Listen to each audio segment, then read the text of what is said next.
Hey guys, looks like it's beer 30. Let's go see what's in the fridge today.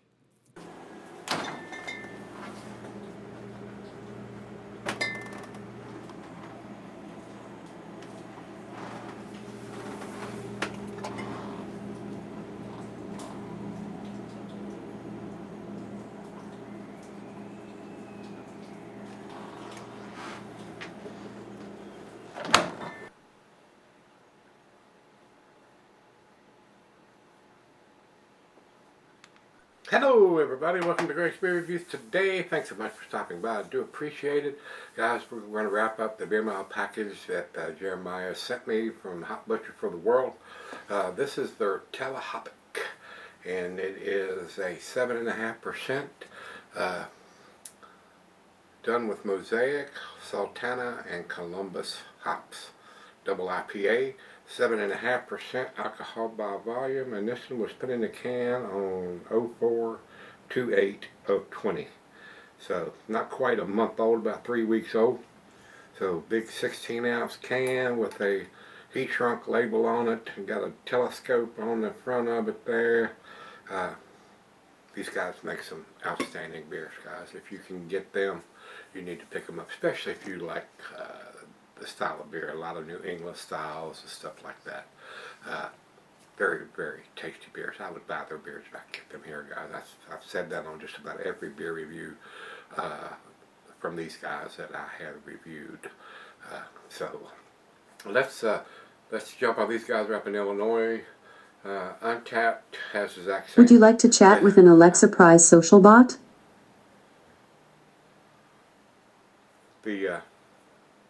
Okay. Alexa, shut up.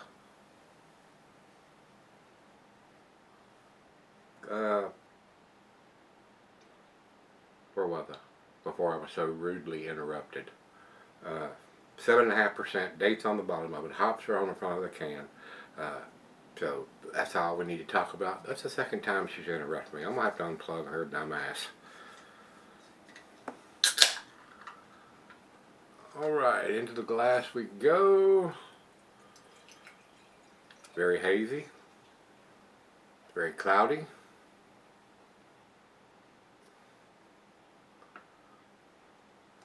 And we're going to swirl it up a little bit. We're not going to be able to get it all in there, but try to get as much as if there's any settling or any of that stuff that's going on. About a finger and a half of pour on that. Looks like a glass of orange juice to me, guys. Definitely looks like a New England style beer to me. So, what do you think? Does that look like a glass of orange juice? Does to me. To the nose we go.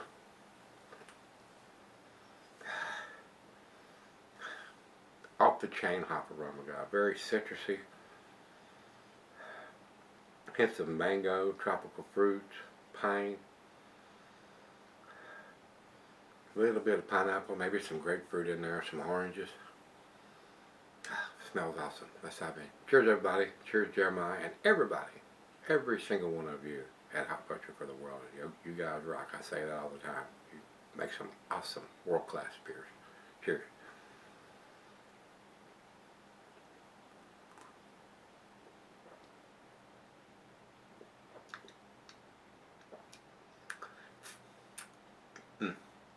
Absolutely delicious. It's amazing to me that can produce so many different beers with different hops in them, and they're all outstanding, guys.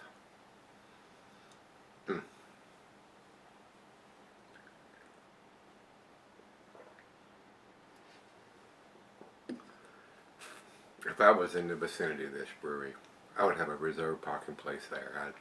I'd be there so much getting their beers. I don't know what the distribution is for these guys or how far out they distribute it, if they do. I don't know if this brewery only release stuff or they do some distribution or not. Maybe Jeremiah will comment and say whether some of this stuff is available in some of the craft beer stores around the brewery, or how far out they do distribute it, if they go out of state or what. I'm not familiar with that. I haven't heard. So it'd be interesting to see or know. I'm sure there's a lot of people that would really love to get their hands on this stuff. I'd be in that group too if I could buy it here. So let's get the last of the pour out of the can in here. I don't think it's going to change anything. Good looking beer. Outstanding looking beer. These guys got this style nailed. Nailed to the wall. So right out of the fridge, probably around 45 degrees. We're going to sip on it, let it come up to room temperature like I always do, and we'll come back and give it a grade. Kind of saddens me that this is the last one that I have to review for you guys. Maybe Jeremiah will send me something else. Not begging, but it's always a pleasure to see something from these guys show up at the door. Like Christmas. I'll be right back. Alright guys, I'm back. Got just a little left here. These guys make some outstanding beers, guys. Ain't no doubt about it. I've been going against the grade on most of the stuff, not because it was sent to me and I didn't pay for it, because they're outstanding beers. There's no reason for me not to give it the grade that I give it. But beer is very subjective as far as taste go. What you like to drink, what you want to drink, what you're willing to spend your money for, the style of beer that you like. The New England style beers are my favorite. Anybody that's watched me for any length of time, especially the last couple of years, know that this is my favorite style of beer. And I love these beers, especially when they're done well, like these guys do. They know how to produce these beers, and they do it extremely damn well, no matter what hop varieties they use. And all of them have a slightly different taste. I know a lot of times I say the same thing. I'm tasting this, this, and this, but they all taste a little different. So it's hard for me to put my finger on what aspect a lot of times that I'm tasting that makes it different than the one I had before.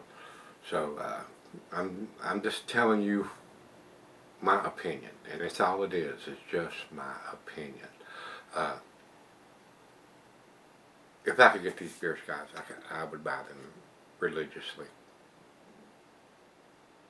I would spend my money on it. That's the biggest recommendation I would give any beer, that I would spend my money on it, and I would on their beers. Final choke.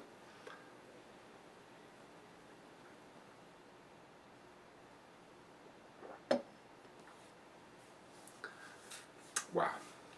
Absolutely delicious. Alcohol is very well hidden. A lot of people say, oh, a little boozy, a little this, a little that. If I'd have had this beer 11, 12 years ago before I started on beer reviews, I might think it might be a little boozy. And maybe not. I'm not sure. But with the amount of beers that I've reviewed, over 3,800 now, these beers at 7.5%, usually, not always, but usually, don't seem, if they're well done, they're not boozy to me. They're 7.5%er. Not like a 13, 14, 17, 21% beer. A lot of times those magnitude of beers are really hard to hide the alcohol. But it all depends on where your palate is and what you're used to drinking and what you like to drink. And it's just like liquor, guys. I mean, you can drink something that's 80 proof, or you can drink something that's a lot bigger than that. Depends on what you like to drink and where your palate is at the time. I mean, you can drink wine at 12%, and some of them may be really smooth and easy to drink. Some of them might be just a tad boozy. Beer's the same way, just like liquor is the same way. So it all depends on what you're acclimated to drinking and what you'd like to drink and where your palate is at the time. Somebody's been drinking liquor for 30 years.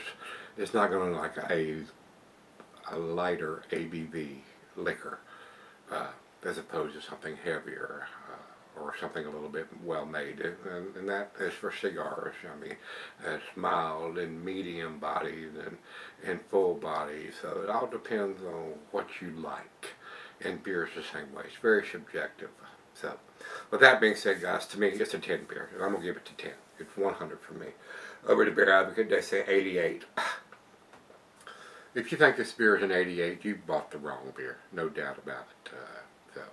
Over to Untapped, they have it at 4.14. That's in their A minus range. I think it's better than that too. So like I said, I've gone against the grade on a lot of beers over the years. Either I didn't give it the grade that everybody else thought it was, or I gave it a better grade.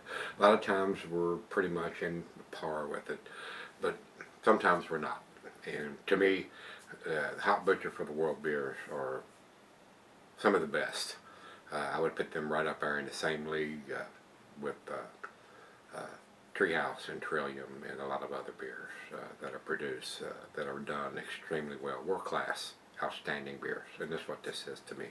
So this wraps up the beer mail package that Jeremiah sent me this time. Thanks, buddy. I do appreciate it, sir. You guys rock. If you've had the Telehopic from Hop Butcher for the World, let me know what you think. Till we meet again, let's go see what's in the fridge.